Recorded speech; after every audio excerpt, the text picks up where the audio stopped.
Okay, so I know I've done a video before on social model of disability versus a medical model of disability, but I just wanted to make another one. Doesn't hurt, and then I don't have to look for the other one because I want to send this to someone. But these are two ideas that can be really helpful for understanding sort of like why one might want to connect with the idea of having a disability. It's not the path for everyone.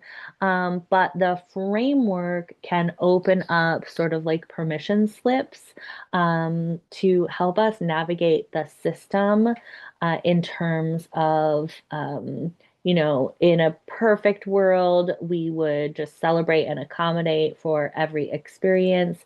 And we don't live in that perfect world. So, how do we navigate it?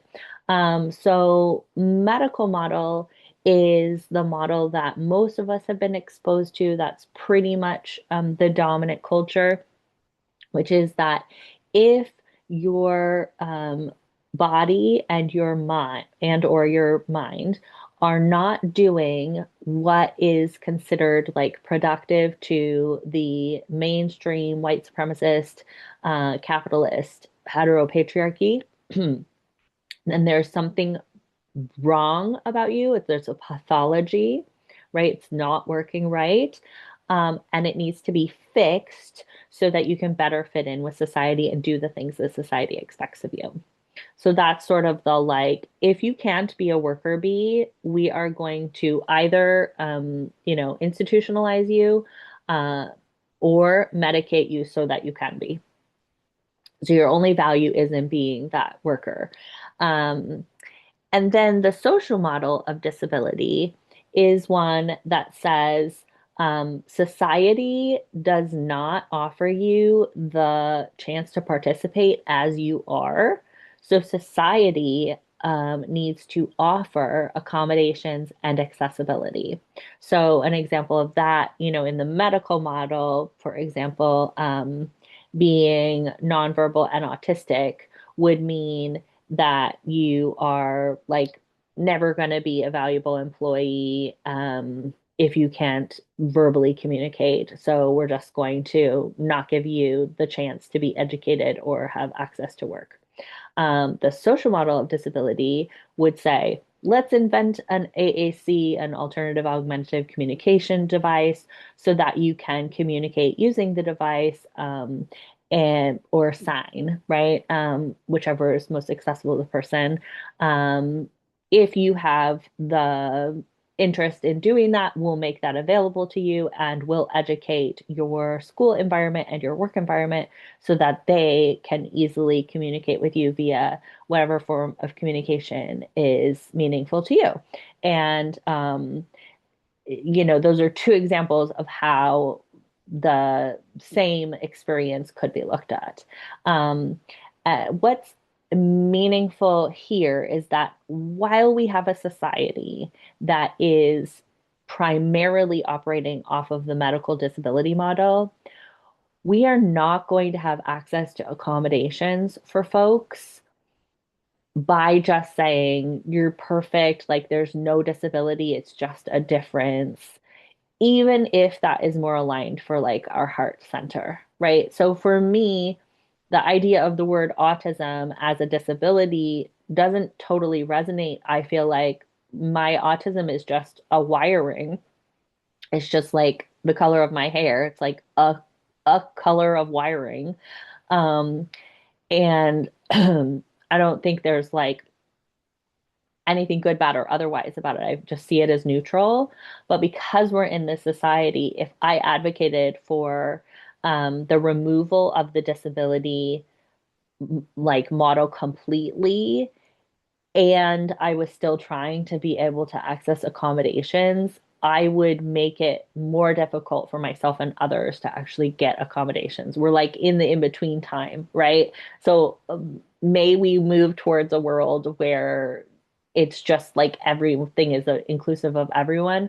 But in the meantime, we can use this disability framework to access and demonstrate through access that inclusivity is worthwhile, right? So it's kind of like using, you know, working with what you have in the meantime, and then moving towards a reality that that is, going to be more inclusive. So it's a both and, right? Like right now, if I go into a workplace and I just say like I need to wear a hat every day because I just don't like lights, they might be like, well, that's not the dress code, right?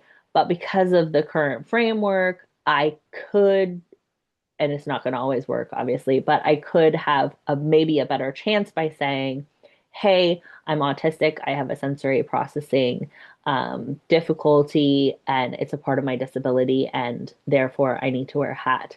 And I might have a better chance of accessing that accommodation. And I might also invite in a whole bunch of discrimination, right? So it's like we're in a really wonky time frame where everyone really needs to make their own decision, and respect other people's decisions about how to connect with the disability model or not. For some people, it's going to be safer to not. For some people, it's going to give them access to things to connect with the disability model.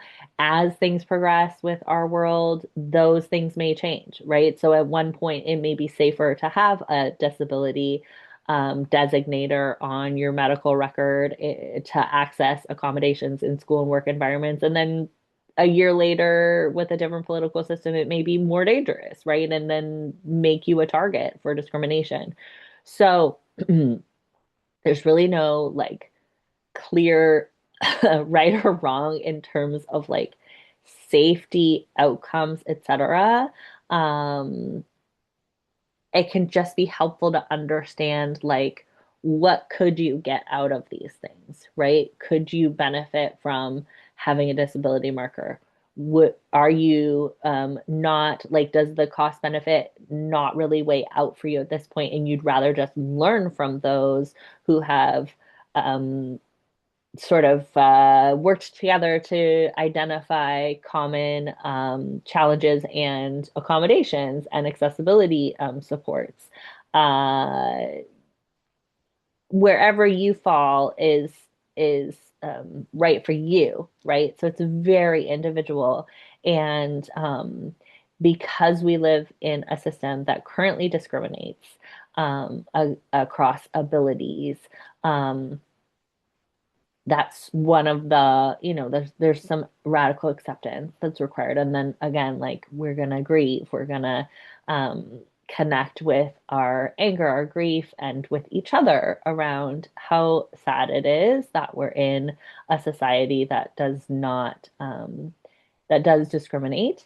Um, and also how can we um, create a life that's worth living for us to the best of our ability, by interacting with these ideas of disability in the way that feels the most worth it for us right now, knowing that that could change.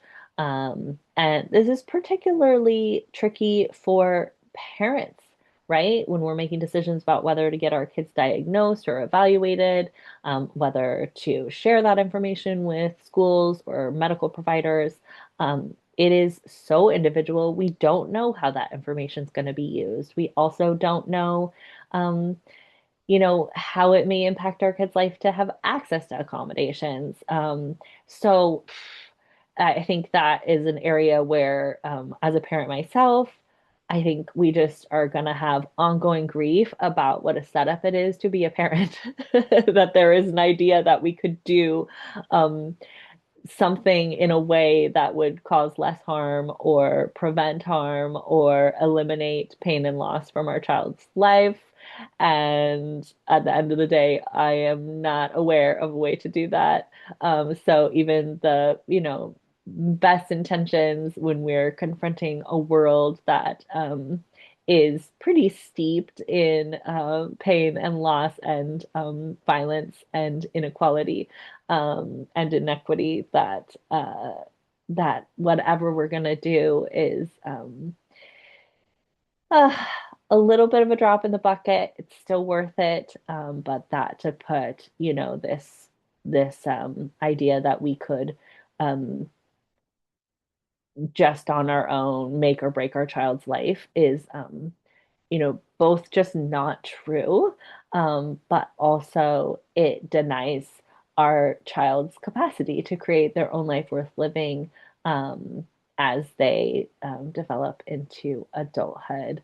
No matter what you do or say as a parent, your child has access to sorting through that and making a meaningful life for themselves, just like you do, regardless of what your parents did or did not do.